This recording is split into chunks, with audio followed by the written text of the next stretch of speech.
नमस्कार, आदाब, सत श्री अकाल, जय भीम, जोहार। मेरा नाम है नवीन कुमार। सीधे मुख्यमंत्री देवेंद्र फडणवीस और उप मुख्यमंत्री एकनाथ शिंदे तक पहुंच रखने वाला महाराष्ट्र का श्री श्री सनातनी एपस्टीन श्री अशोक खरात का मामला बहुत बड़ा होता जा रहा है।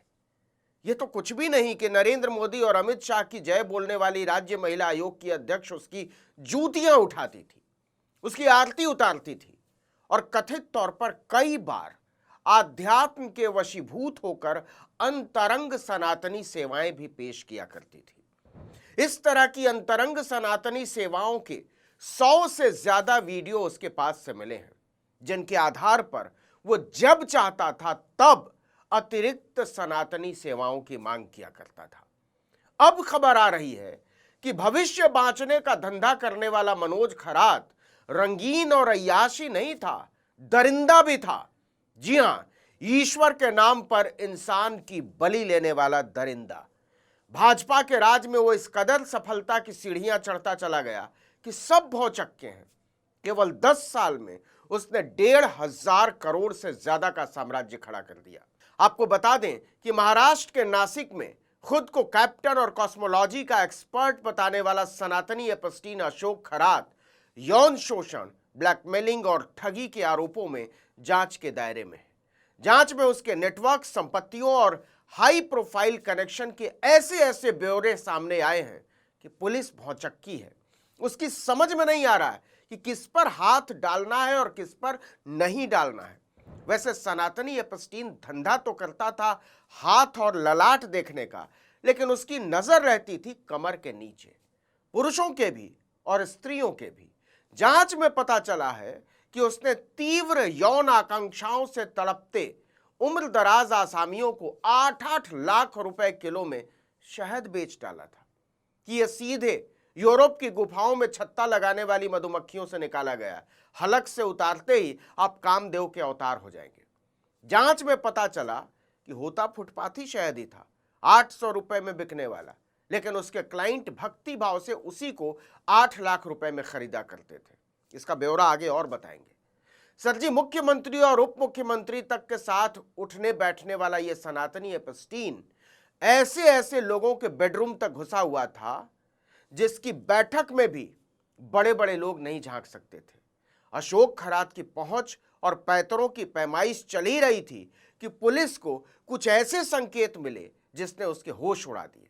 जी हां, महाराष्ट्र के सनातनी एपस्टीन मनोज खरात की रंगीनियों की जांच कर रही पुलिस को 5 नरबली के संकेत मिले हैं। 5। उनकी पुष्टि के लिए फॉरेंसिक जांच कराई जा रही है। आपको बता दें कि महाराष्ट्र एसआईटी की छापेमारी में अशोक खरात के पास से 100 से ज्यादा संदिग्ध वीडियो, 8 लाख रुपए नकद, एक पिस्टल और सैकड़ों करोड़ की संपत्ति से जुड़े दस्तावेज बरामद हुए। पुलिस सूत्रों के मुताबिक पिस्तौल की 5 गोलियां गायब हैं, जिससे नरबली की आशंका और गहरी हुई है। अब तक उसके खिलाफ दुष्कर्म, ब्लैकमेलिंग और अंधश्रद्धा विरोधी कानून के तहत 8 केस दर्ज हो चुके हैं। आपको एक बार फिर से याद दिला दें कि पुलिस ने 67 साल के अशोक खरात को 35 साल की महिला के साथ बार बार जबरदस्ती करने और ब्लैकमेल करने के आरोप में 18 मार्च को गिरफ्तार किया था। आरोप है कि खरात शुद्धिकरण और तांत्रिक उपायों के नाम पर महिलाओं को फंसाता था। वो खासकर किसी असाध्य बीमारी से जूझ रही महिलाओं, पारिवारिक विवाद में फंसी महिलाओं या संतान की चाह रखने वाली औरतों को निशाना बनाता था। जितनी भी महिलाओं को वो फंसाता था, सबके वीडियो गुप्त कैमरे से शूट किया करता था और बाद में उसी के आधार पर ब्लैकमेल करता था। इसी मामले में एसआईटी ने उसके ऑफिस के सहायक नीरज जाधव को भी हिरासत में लिया है। आरोप है कि जाधव ही वो शख्स है जिसके पास शूट किए गए वीडियो का सारा नियंत्रण होता था। वो इन फुटेज के छोटे छोटे अश्लील क्लिप्स बनाया करता था। पुलिस ने अशोक खरात और नीरज जाधव के अलग अलग ठिकानों पर मारे गए छापों में 2 लैपटॉप और 50 से ज्यादा प्रॉपर्टी के दस्तावेज जब्त किए हैं।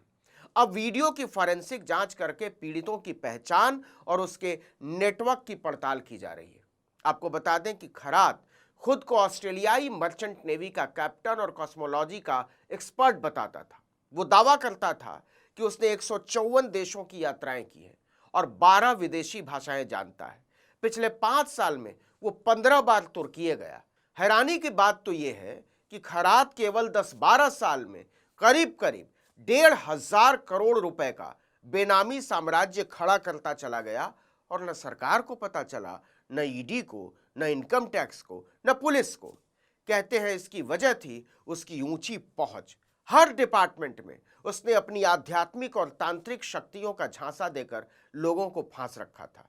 जैसा कि हमने इस वीडियो में पहले बताया, वो एक खास किस्म के शहद का धंधा किया करता था। इसे वो एल्विश हनी के नाम से बेचता था। ये सारा शहद होता बिल्कुल लोकल मार्केट का था, लेकिन क्लाइंट को बताता था कि यह तुर्की की समुद्री गुफाओं से लाया गया है। वो दावा करता था कि इससे यौन शक्ति बढ़ती है। इसकी कीमत वो 9 लाख रुपए प्रति किलो तक वसूलता था। जांच एजेंसियों को शक है कि इस धंधे से उसने बड़े पैमाने पर काले धन को सफेद किया। राज्य के बड़े बड़े नेताओं और अफसरों से संबंध सामने आने के बाद मामले ने ज्यादा तूल पकड़ लिया है। प्रशासन ने डिप्टी कलेक्टर अभिजीत भांडे पाटिल का तबादला कर दिया है। उसकी पत्नी और खैरात परिवार के बीच जमीन की साझेदारी सामने आई थी। लेकिन सवाल है कि जो आदमी सीधे सीएम और डिप्टी सीएम के साथ उठता बैठता हो, उसका डीएम क्या ही बिगाड़ लेता। कांग्रेस के प्रदेश अध्यक्ष हर्षवर्धन सपकाल ने तो यहां तक आरोप लगाया कि एक मंत्री ने मुख्यमंत्री बनने के लिए अघोरी पूजा करवाई थी उससे। राज्य महिला आयोग की अध्यक्ष रूपाली चाकणकर को इस्तीफा देना पड़ा। एक फोटो में वो कथित रूप से खैरात की पादुका पूजन करती नजर आ रही हैं। इसीलिए पुलिस ने नरबली के एंगल से जांच का दायरा बढ़ा दिया है। उसके सारे रियल एस्टेट और बिजनेस कनेक्शन की जांच की जा रही है। कहा जा रहा है कि अशोक खैरात का नेटवर्क 5 शहरों में फैला हुआ था। सारे के सारे महाराष्ट्र के शहर हैं। यह भी कहा जा रहा है कि उसने नासिक के सिन्नर में 3.5 एकड़ का एक कंट्रोल रूम बना रखा था। इसे उसने नाम दिया था श्री शिवनिका संस्थान। कहते हैं तांत्रिक अनुष्ठान के लिए यहां गुप्त कमरे बने हुए थे। इसी तरह अहिल्यानगर के फार्म हाउस में अघोरी विधि के सबूत मिले हैं। यहीं पर नरबली देने की आशंका जताई जा रही है। पुणे में भी खैरात के कई बेनामी फ्लैट्स का पता चला है, जहां वो अपने रसूखदार क्लाइंट से मुलाकात किया करता था। इसके अलावा मुंबई के 5 सितारा होटल्स में उसके नाम पर स्वीट बुक रहते थे, जहां वो कारोबारी सौदे करता था और हाई प्रोफाइल लोगों से मिलता था। शिरडी की युवती ने आरोप लगाया है कि ऐसी ही एक मुलाकात के दौरान अशोक खैरात ने साधना के नाम पर उसे दबोच लिया और अश्लील वीडियो बना लिया। इसी वीडियो के आधार पर वो बार बार उन्हें साधना के लिए मजबूर करने लगा। कोई नहीं जानता कि उसने ऐसी अंतरंग सनातनी साधना से कितनी साधिकाओं, सेविकाओं और सहेलियों को उपकृत और चमत्कृत किया है। इस वीडियो में इतना ही, लेकिन अगर आपने आर्टिकल 19 इंडिया को अब तक सब्सक्राइब नहीं किया तो फौरन कर लीजिए। बेल आइकॉन दबाइए, घंटी जैसी आकृति लाइक कीजिए और कमेंट करके बताइए हमारा वीडियो आपको कैसा लगा। हमारा ट्विटर हैंडल है article 19_India और मेरा ट्विटर हैंडल है नवीन जर्नलिस्ट। नमस्कार।